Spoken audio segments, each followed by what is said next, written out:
gravando para os nossos queridos alunos, né? 2,30 nós temos aqui, deixa eu ver, temos 3. Isso aí, 10%. Não. 33, né? Na turma de DTM nós temos 33, então nós temos 9% da turma aqui presente ao vivo, né? Online, ao vivo. Então, hoje nossa aula vai ser basicamente falar sobre a biomecânica da articulação temporomandibular. É quase que uma pequena repetição, né, do que se tratou a anatomia, mas na biomecânica a gente vai desenvolver aí os aspectos de estudo, não somente da anatomia, mas das ações musculares que influenciam, né, que são influenciadas e influenciam os movimentos da articulação temporomandibular. Então, a gente vai ter que levar em consideração os movimentos, a gente vai ter que levar em consideração quais os músculos. Na aula de hoje, eu pretendo falar mais, né, sobre os movimentos e os músculos, tá? E talvez a gente discuta um pouco da vascularização, mas acredito que a vascularização fique para uma aula seguinte. Por quê? Porque tem tudo a ver com o mecanismo de segurança vascular e a relação da mandíbula e da coluna cervical. Muitas dores de cabeça, muitas enxaquecas, muitos dos sintomas que são considerados sintomas de disfunções temporomandibulares ocorrem por conta de alterações nessas estruturas adjacentes à ATM, né?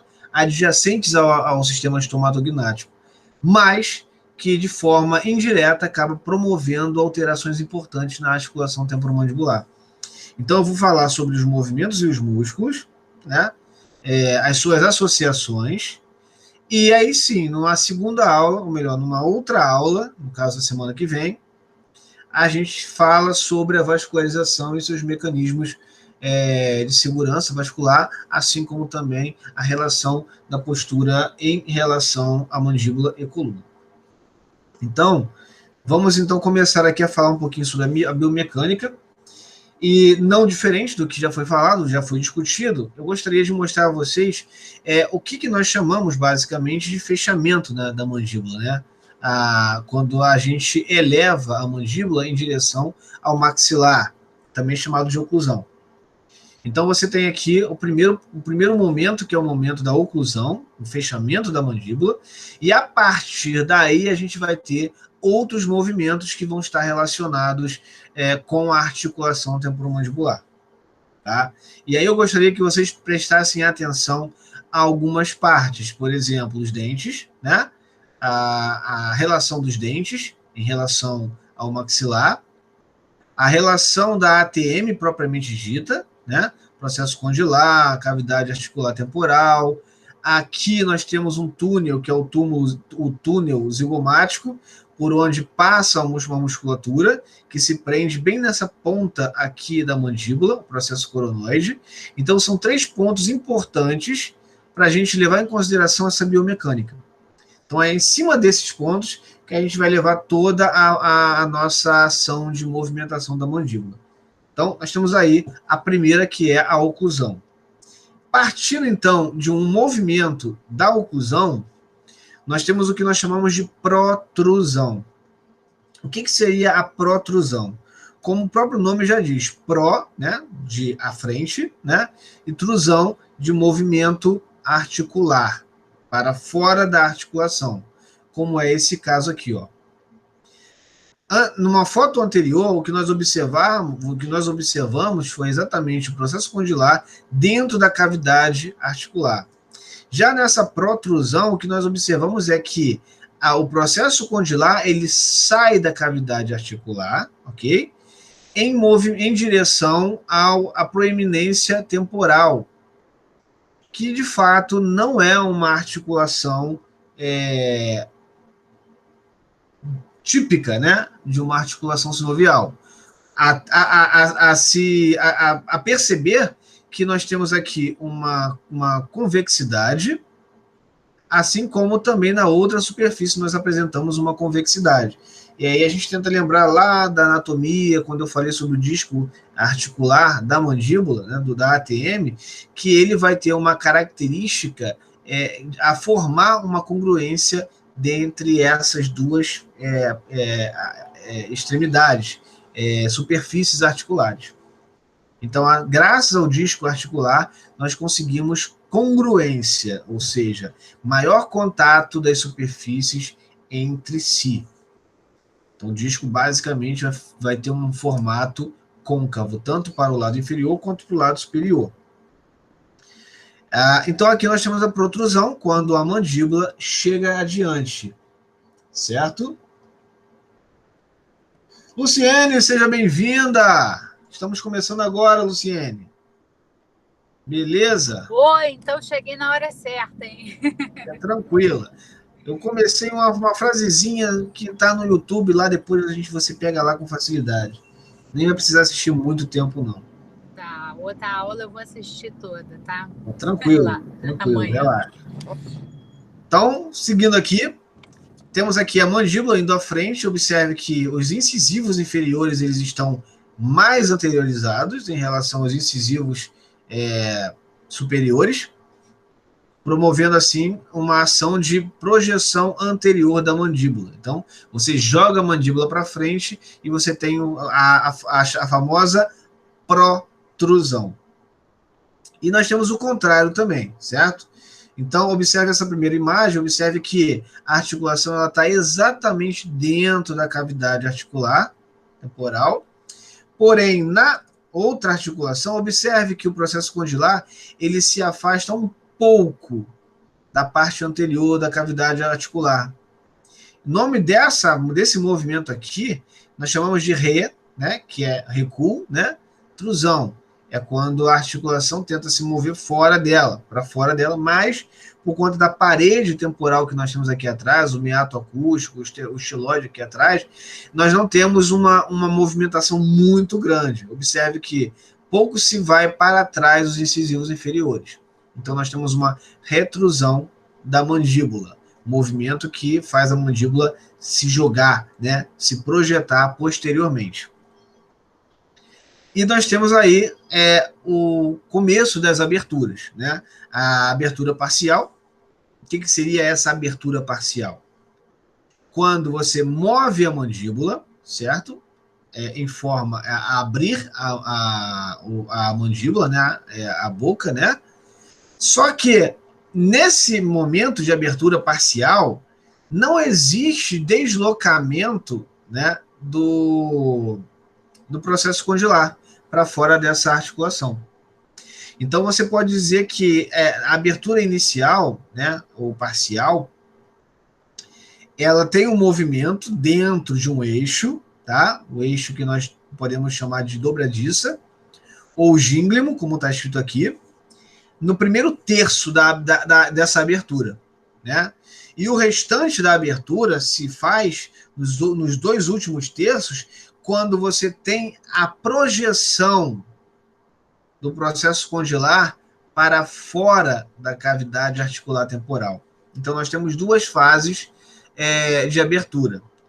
O primeiro, né, que é justamente a abertura inicial, permitindo que o processo condilar permaneça dentro da cavidade articular temporal, e nós temos a abertura final, que é quando os outros dois terços promovem a projeção anterior do processo condilar, né, tocando aqui a proeminência zigomática, a proeminência temporal aqui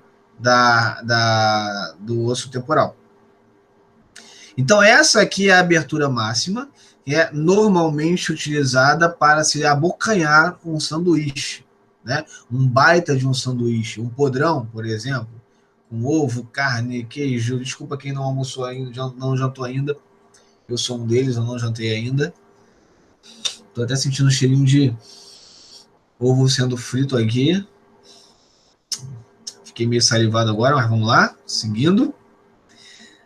Então, nós temos aqui a projeção do processo condilar anteriormente e uma descida maior da mandíbula, finalizando assim essa abertura. Tá? Eu estou mostrando para vocês os movimentos anteriormente, antes de falar dos músculos, porque na hora que discutirmos os músculos, é que a gente vai perceber por que cada movimento acontece e como que acontece. Associado a que músculos isso acontece. Então, nós temos aqui o fechamento da mandíbula, que vai ter duas etapas, né? O fechamento onde os 2/3 são promovidos, né? Nós temos os 2/3 de abertura. Para que você volte, né, aos 2/3, você precisa retroceder com o processo condilar para dentro da articulação. Então, nesse momento, você tem aqui um retrocesso do processo condilar, ainda há uma condição meio aberta da boca, mas para você gerar o fechamento, você precisa utilizar outras musculaturas que vão promover a oclusão, o fechamento completo dessa articulação. Então, nós aqui falamos sobre a oclusão, né? Terminamos, né, falando da oclusão. Então, basicamente, nós temos um ciclo, né, em relação à abertura e fechamento. Falamos sobre a protrusão, falamos sobre a retrusão, falamos sobre a abertura parcial e a abertura final. E aí, obviamente, para que você tenha a abertura, o fechamento da mandíbula, você precisa voltar com o processo condilar para dentro da articulação e, obviamente, fazer a oclusão, fechar a boca de forma geral. Aqui. Então, agora, seguindo para um outro movimento, que é um movimento distinto de outras articulações sinoviais, somente a articulação temporomandibular apresenta, que é chamada de diducção. Diducção é uma palavra que vai caracterizar três explicações, né? De dois, duc, né? De diferente, e ação. Então, nós temos ação articular, duas ações articulares na ATM de formas diferentes em cada lado. Então, quando falamos de uma diducção à esquerda, falamos de um comportamento de um lado em relação ao outro, diferente. Uma diducção à direita, de um comportamento diferente da condição articular em relação aos lados opostos, ao seu lado oposto. Então, vamos ver o seguinte, né? Nós temos aqui no centro a imagem principal. Essa imagem principal, observem que a mandíbula aqui ela está basicamente desalinhada, né? Como se eu estivesse jogando o queixo mais para um lado que para o outro, né? Olhando de frente para esse paciente, nós podemos dizer que o queixo dele está indo em direção à direita do paciente, tá? Então, sempre lembrando, né? O que seria a nossa esquerda vai ser a direita do paciente. Então, esse aqui vai ser um exemplo de dedução à direita. Então, por que eu falei da imagem central? Porque as imagens laterais, elas vão ser um corte sagital, certo? Um corte longitudinal, aonde metade dela eu vou virar para tornar perfil, o perfil direito, e a outra metade tornando o perfil esquerdo. Então, na hora de fazer a dedução direita, nós temos aqui as três imagens, a imagem central mostrando como é essa ação, e a imagem à nossa esquerda aqui, mostrando o lado, basicamente, direito do paciente, e à nossa direita, o lado esquerdo do paciente, o perfil esquerdo do paciente. Então, observe que durante a dedução, nós temos duas atividades diferentes da mandíbula acontecendo aqui. Na direita, nós temos uma projeção posterior, tá? Pouco, né? Como se fosse uma retrusão unilateral. E na esquerda, aqui, né, do paciente, nós temos uma projeção do processo condilar. Então, a dedução permite, né, que você tenha, de um lado, uma projeção e do outro, uma retrusão ou uma estabilização da articulação, impedindo que ela saia da cavidade articular. Há uma necessidade importante de se saber o que acontece numa dedução, exemplo aqui à direita, É o que acontece com o processo condilar em ambos os lados, porque isso vai nos dar subsídio suficiente para determinar quais as musculaturas que vão estar ativas em um lado em relação ao outro. Então, tendo isso em mente, a gente consegue discutir de forma mais clara quais são as musculaturas de fato que vão responder a um movimento de um lado e um movimento do outro lado. Isso vai ser básico para que a gente entenda todo o restante. Então, pode ser que eu precise repetir essa aula? Pode ser. Mas, como está sendo gravado, eu acredito que essa necessidade ela é quase nula, a não ser que realmente exista alguma alteração na minha didática em relação à explicação. Aí eu mudo, né, refaço para vocês tentarem entender. Mas eu acho que não ficou tão complexo de entender essa minha explicação. Se for entendido que o que eu fiz aqui foi separar o crânio e virar o perfil para um lado e virar o perfil para o outro lado, a gente tem aqui a mesma imagem, só que em dimensões diferenciadas. Então, seguindo aqui, e agora sim, né, depois de falar dos movimentos que a gente tem na TM, a gente agora vai falar sobre as musculaturas que influenciam esses movimentos. Claro que a gente já discutiu sobre as musculaturas, mas a gente vai agora aprofundar essa discussão. Então vamos falar agora, vamos começar a falar sobre os músculos que são envolvidos na protrusão, tá? Ou seja, no avanço da mandíbula para frente, né? À frente. Então, qual é a musculatura que vai ser responsável por essa ação anterior?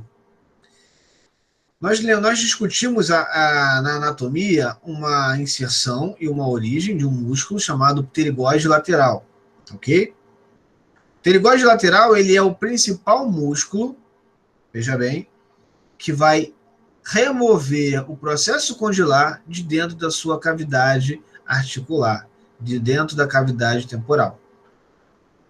Então, nós sabemos que o pterigóide lateral inferior, o ventre inferior, ele basicamente traciona o osso, né? Traciona o processo condilar. Enquanto o superior, além de tracionar o processo condilar, ele traciona também, traz consigo o disco articular, já que vai haver uma movimentação, uma articulação justamente na proeminência, né? Permitindo então essa congruência. Então é ele que vai deslocar o processo condilar para frente, para fora da articulação. Mas somente ele não é suficiente para manter essa projeção alinhada. Se fosse somente ele, haveria um deslocamento, mas haveria uma queda da mandíbula. Então a mandíbula se abriria naturalmente por conta da gravidade. Então nós temos um outro pterigóide, ok? O pterigóide, que vai ter a sua origem e a sua inserção oblíqua, permitindo assim uma ação para cima e para frente, tornando um vetor oblíquo antero superior, fazendo com que haja uma continuação do fechamento dessa boca, projetando a mandíbula anteriormente. Então nós temos o processo condilar jogando para frente, e aqui no processo condilar o pterigóide lateral jogando diretamente para frente, e o pterigóide medial sendo um sinergista desse movimento para que o movimento seja o mais correto possível à frente. Tá? Então nós temos duas ações musculares, o pterigóide lateral e o pterigóide medial, os dois promovendo a movimentação anterior da mandíbula. Então são os principais músculos de ação, né, de associação que permitem a protrusão da sua forma mais pura. Tá? Fora, se houver a falha de um desses músculos, a gente não tem a protrusão adequada. Ou, de fato, a gente não vai ter a protrusão. Então é importante que essa musculatura ela esteja presente numa condição de tônus adequado em relação ao outro lado, para que haja simetria na hora do movimento, para que haja uma função adequada do movimento e não uma parafunção ou disfunção do movimento, assim como também precisamos ter uma ação igual ou próxima de uma simetria do pterigóide medial em relação ao outro lado. Então, nós temos aí uma protrusão simétrica e adequada dentro de uma função. Seguindo mais à frente, tudo isso a gente tem que discutir levando em consideração vetores, tá? Então, as fibras musculares, elas estão aqui traçando uma linha, e essa linha vai ter como uma consequência uma resultante, ou um resultado. E esse resultado vai ser a soma dessas ações, como na matemática, né? Você tem vetores, e esses vetores, jogando forças para direções diferentes, a gente vai ter, então, um vetor que vai ser um resultado da soma desses dois vetores. Ou do cálculo desses dois vetores. Que pode ser mais forte ou até nula, como nós vamos ver na próxima ação aqui. Na retrusão muscular. Então, na retrusão muscular, na retrusão da mandíbula, nós temos dois músculos que vão ser importantíssimos para essa ação. A primeira, de fato, e mais importante, vai ser aqui o músculo temporal. Mas olha só, galera, prestem atenção. Com relação ao músculo temporal, não é todo o músculo temporal não, tá, gente? É só uma parte pequena do músculo temporal, tá? A sua porção posterior. Observe que a sua porção posterior, ela tem um vetor que vai jogar para trás, que vai levar para trás. Então, quando nós falamos de uma contração de retrusão, nós falamos de uma ação do músculo temporal somente da sua porção posterior. Se fosse uma ação intensa e direta do músculo temporal, nós teríamos uma ação com vetor mais superior. Então, isso forçaria um fechamento da boca e não uma retrusão. Mas com apenas a ação dessa porção posterior, nós temos aqui a projeção do processo coronoide, onde nós temos a inserção do temporal, e esse processo coronoide ele está sendo deslocado posteriormente pela ação do músculo temporal em sua porção posterior. Assim como também nessa região aqui, intrinsecamente, tá, gente? Eu vou mostrar aqui, mas depois eu desço para outra imagem, ou melhor, eu jogo para outra imagem. Aqui bem à frente, na parte intrínseca da mandíbula, existe uma inserção que vai trazer um músculo até uma regiãozinha, onde nós temos um osso aqui hioide, e daqui ele vai mudar a sua angulação para a região do mastoide, um pouco mais intrínseco, na fissura mastoide. Tem o econ, onde está no processo mastoide, e por trás, intrinsecamente ao econ, nós temos uma outra região que é a fissura mastoide, onde você tem aqui a origem do músculo digástrico. Esse músculo aqui, ó. Ele vem aqui na região anterior da mandíbula, passa por uma alça de ligamento que vai promover uma modificação de ângulo da musculatura. Ele é digástrico porque ele vai apresentar no meio dele um tendão, entre dois ventres musculares. Digástrico, dois ventres. Então, nós temos aqui o ventre anterior do digástrico e nós temos aqui, passando por trás, o ventre posterior do digástrico. Tá? Então, aqui, observe que, dependendo da mobilização que se dá no ocioide, para cima ou para baixo, você tem uma mudança de angulação. Então, para você promover essa projeção posterior do músculo da mandíbula, né, a retrusão propriamente dita, você, além do músculo temporal, porção posterior, você também precisa do digástrico, que esteja alinhado a exercer uma força de retrusão. Então, o ocioide que fica localizado nessa região aqui do pescoço e pode sofrer mudança, né, de localização dependendo da ação muscular dos omoioides, do infraioides, do supraioides, musculaturas que estão localizadas na região do pescoço. Então, por exemplo, quando eu desço meu gogó, eu baixo o ióide, mudando a angulação desse músculo. Mas quando eu elevo o gogó, eu elevo também o ióide, deixando ele mais ou menos nessa posição aqui. Então o digástrico ele quase pega uma angulação obtusa, né? Uma angulação aberta, projetando assim um vetor posteriormente. Então, para realizar a retrusão, é necessário que nós tenhamos aí não somente o temporal, né, a porção posterior, como também o digástrico em sua ação de elevação do ióide. E assim nós temos uma retrusão, um deslocamento da articulação temporomandibular para trás, que não vai ser muito grande, até porque nós temos aqui uma parede do osso temporal que impede essa projeção a maior. Observe, aqui nós temos liberdade para frente, mas aqui atrás, ó, nós temos logo atrás o miato acústico. Então, não é incomum, né, as pessoas terem dor de ouvido quando estão com, por exemplo, uma inflamação na articulação temporomandibular, até porque a região do miato acústico está logo atrás. Então, dores temporomandibulares, né, disfunções temporomandibulares, costumam gerar alterações ou otites, né, nos pacientes. Então, observe que a retrusão ela é pequena, mas ela existe. Até porque quando a gente gera protrusão, é necessário que a gente volte. Né? Quando a gente faz a mastigação, a gente necessita de todos os movimentos que eu falei anteriormente.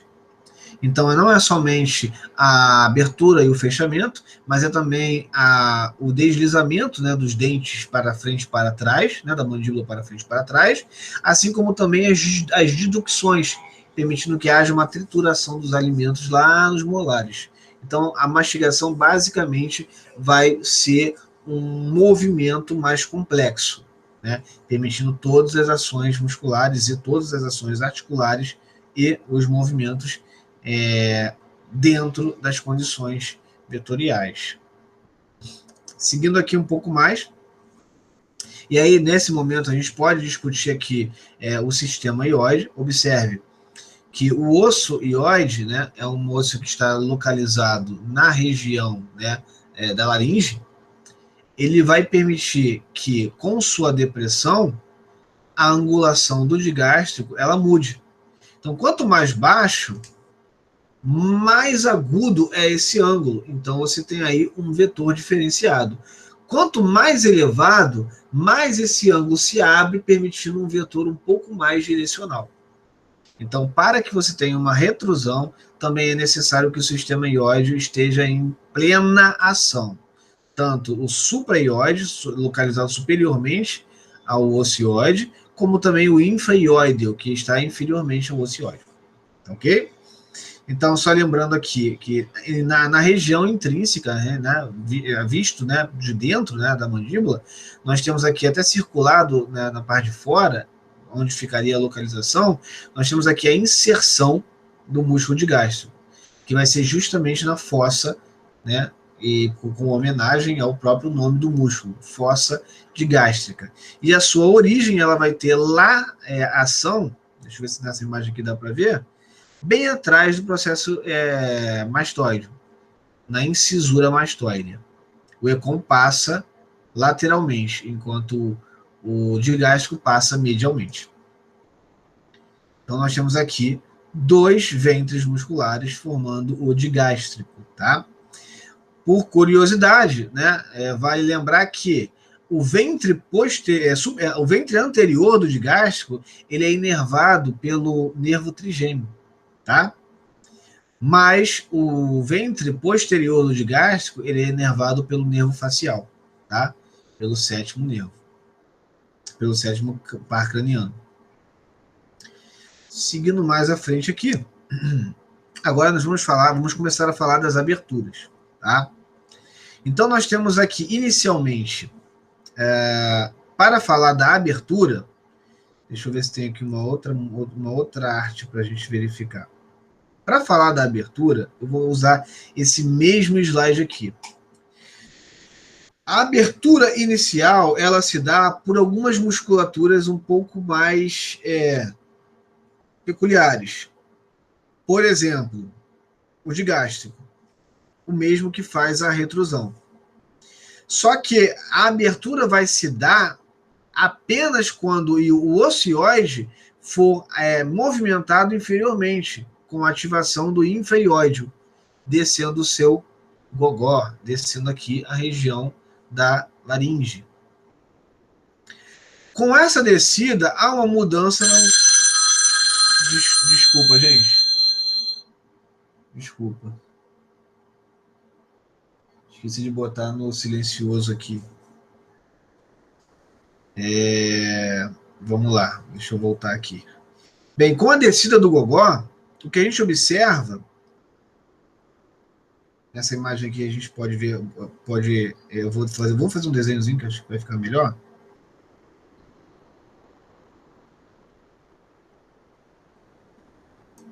Eu vou aqui esquematizar o osso, o ióide, tá? Então nós temos aqui o ocioide. Então aqui nós temos vindo até o ocioide, uma musculatura, que é o digástrico, que vem daqui e passa para cá. Então o vetor, basicamente, ele é para trás. Certo? Mas se eu resolvesse fazer diferente,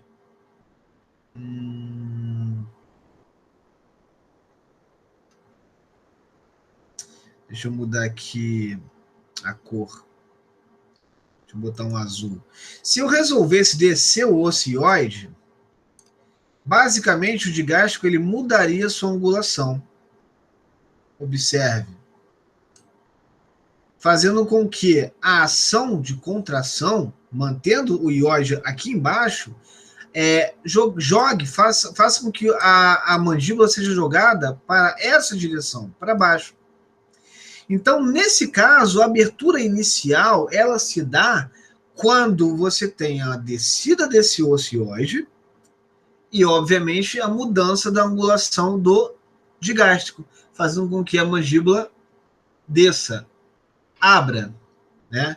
Vai ter ação, por exemplo, do platisma, também para ajudar a descer a mandíbula. O platisma, ele pega toda a região superficial aqui, que é uma musculatura que tem suas inserções mais cutâneas, mas ele auxilia nessa abertura.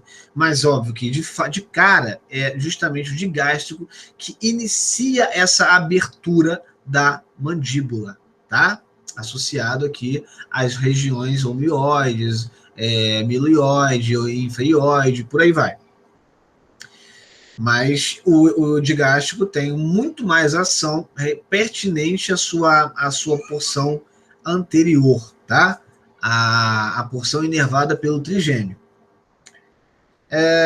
Óbvio que, além disso, né, nós temos o quê? A abertura completa. E a abertura completa ela vai se dar com o auxílio de uma musculatura, que vai projetar o processo condilar para fora. E nós já sabemos que quem faz essa mudança é justamente o pterigóide lateral. Então, o pterigóide lateral ele vai projetar com a ação, né, vetorial anterior o processo condilar para fora, permitindo assim que a abertura se dê com mais amplitude. Então, nós temos duas fases. A fase onde o digástrico começa a fazer abertura e a segunda fase é onde o pterigóide lateral começa a trabalhar na projeção ampliada dessa abertura. Amplia-se o arco de movimento dessa mandíbula, tá? Lembrando que essa abertura completa, ela é justamente uma abertura instável, ou seja, em algumas pessoas isso pode gerar algum deslocamento, alguma luxação, dependendo da estrutura, da rigidez articular desse paciente, tá? Em alguns casos, até um travamento na articulação, quando o processo condilar não consegue voltar para dentro da fossa, da cavidade articular. Então, seguindo aqui mais à frente, vamos verificar aqui o que nós temos. O fechamento. Já falamos, então, da abertura, agora a gente precisa voltar e falar do fechamento. O músculo temporal ele vai começar o início de fechamento, levando em consideração o que nós falamos anteriormente. O processo condilar ele está fora da articulação. Então, o primeiro músculo do fechamento vai ser o temporal. E como ele é um músculo muito rico em fibras vermelhas, ou seja, um músculo mais tônico, ele vai controlar esse retorno, esse fechamento, através das fibras posteriores. Então, a fibra posterior vai tracionar o processo coronoide posteriormente, puxando para trás o processo condilar, encaixando novamente o processo condilar na cavidade articular temporal. E aí você tem, então, esse retorno do processo condilar.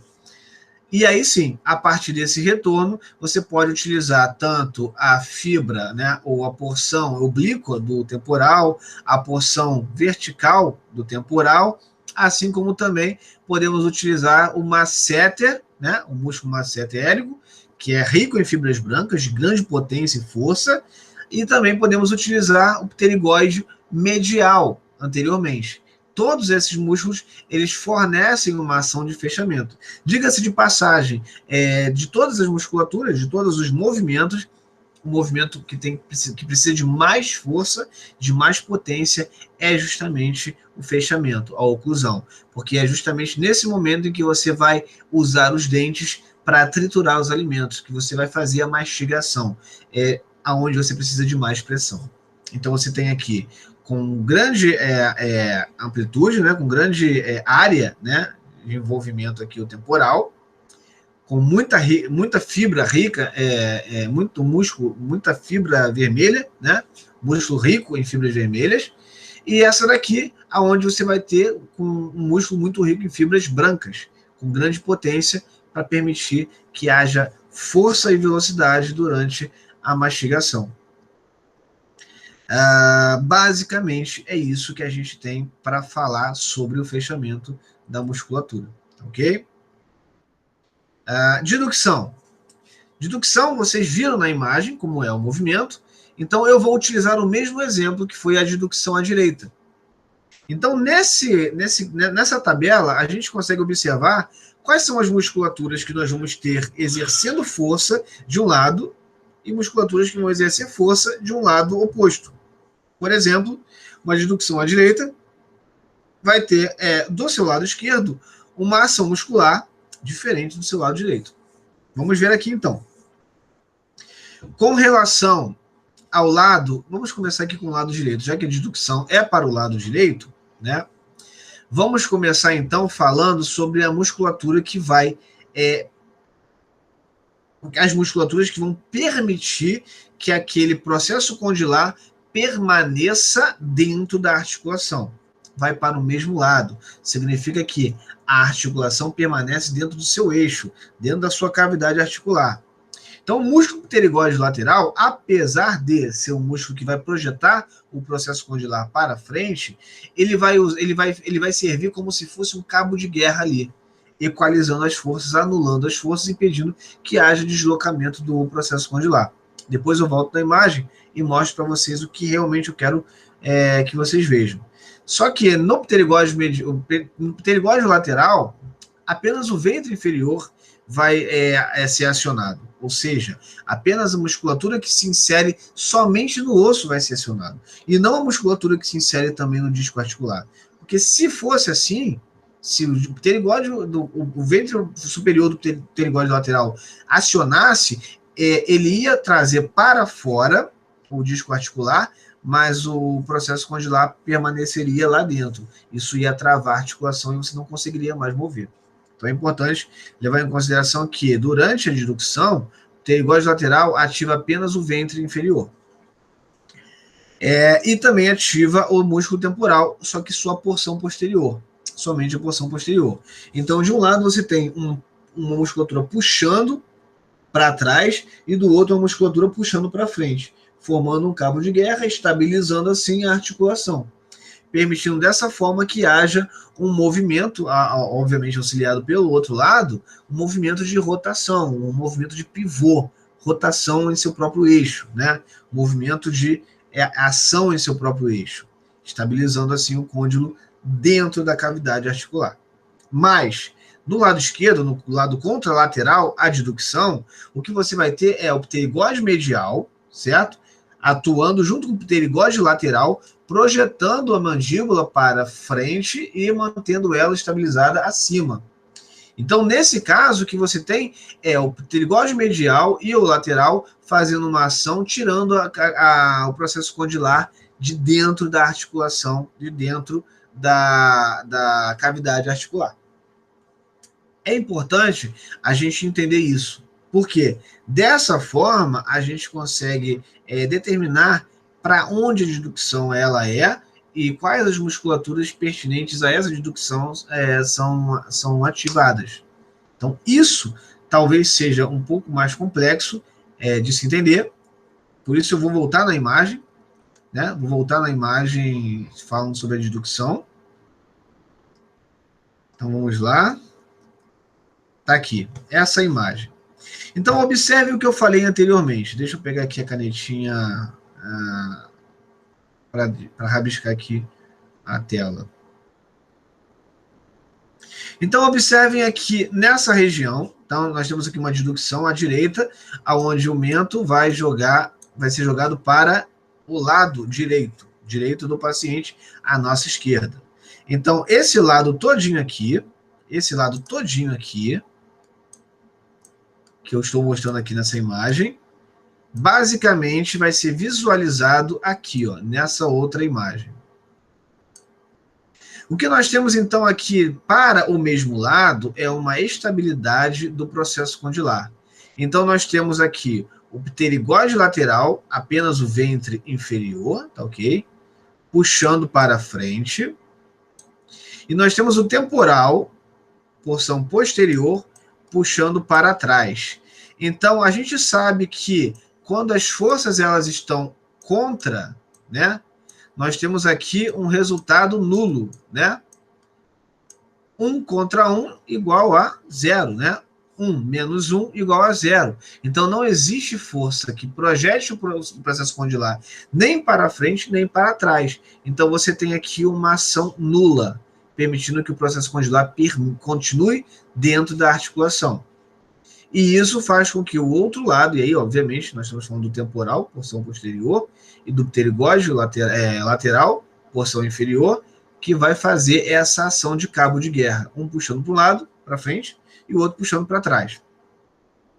Já aqui não. Aqui você tem o pterigóide medial, puxando para frente e para cima, e também nós temos tanto o pterigóide lateral inferior quanto o pterigóide lateral superior, puxando para frente.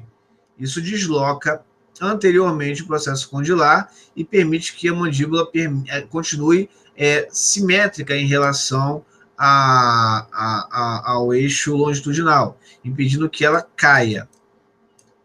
Então, desse lado aqui, no caso, o lado contralateral, o lado esquerdo, o que nós temos é uma projeção do processo condilar para fora, anteriormente, a cavidade articular. Então, observe que, nesse caso, nós temos o pterigóide medial e o pterigóide lateral atuando nesse processo de projeção anterior unilateralmente. Enquanto aqui, nós temos o pterigóide, deixa eu pegar aqui de novo o laser.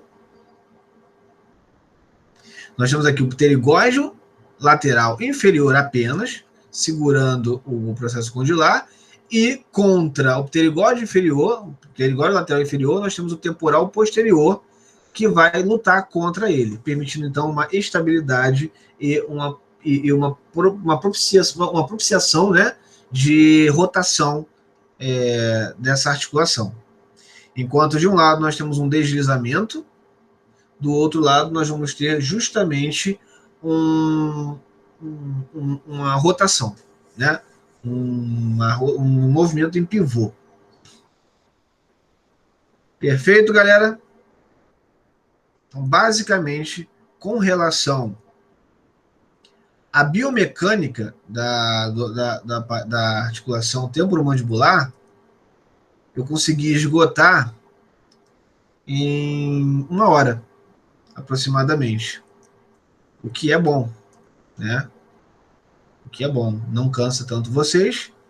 E a gente pode deixar para discutir a vascularização, né? Sistema de segurança, né? Vascular e a relação da coluna mandibular mais à frente, na próxima semana. Antes de eu fechar aqui a gravação, eu gostaria de saber se existe alguma coisa que eu possa responder, né? Alguma pergunta que eu possa responder que não ficou bem claro, ou se foi bem entendido o que eu expliquei a vocês nessa aula. E aí eu deixo no registro aqui. Caso contrário, eu encerro aqui a gravação. Carlos, eu só tenho uma dúvida. Eu não consigo visualizar bem na minha mente esse movimento de pivô. Quando você pensa na coluna vertebral, tal, você consegue imaginar um movimento assim. Mas ali nessa articulação, eu não consigo imaginar esse movimento. Então, seria? Então, vamos lá. Vamos lembrar que essa articulação, ela é uma articulação complexa, né? Ela é sinovial, ela tem bastante amplitude de movimento, né? Por ser sinovial, obviamente, e ela vai apresentar características como um disco articular intrínseco a essa articulação, e ela vai apresentar magnitude de movimento muito mais amplo em relação aos outros. Então, quando a gente fala de movimento em pivô, aí eu peguei até uma caneta aqui para demonstrar. Nós temos uma superfície côncava, né? E nós temos aqui uma caneta com uma superfície convexa. Então, nós podemos ter alguns movimentos aqui, numa superfície côncava e convexa, assim como nós temos no nosso ombro. O nosso ombro não só realiza flexão, extensão, abdução, adução, mas ele também realiza movimento de pivô, rotação em seu próprio eixo, né? No eixo longitudinal. A mesma coisa vai acontecer com a mandíbula. O que vai acontecer é que as musculaturas elas vão anular as forças, né? No caso pterigóide lateral, o seu ventre inferior e o temporal posterior, eles vão impedir que esse processo condilar se desloque em outros sentidos que não apenas aqui dentro. Mas como existe um movimento de alavanca do outro lado e a mandíbula ela é uma peça única, ela é ímpar, se eu movo anteriormente aqui, significa que aqui atrás ela vai ter que se mover também de alguma forma. Mas aqui, nesse lado, nós temos o que nós chamamos de fulcro, que é um ponto fixo. Então, há uma rotação em ponto fixo. Ali nós temos o ponto fixo dessa articulação. Por isso que ela gira no seu próprio eixo, em pivô. Então, assim, para observar, para visualizar isso melhor, a gente precisa observar a imagem, né? Olha só o que acontece nessa imagem. Nessa imagem aqui, o que nós temos é um movimento que projeta o queixo para o lado. Só que não dá para a gente deslocar o queixo lateralmente. É necessário que o queixo faça isso aqui, ó.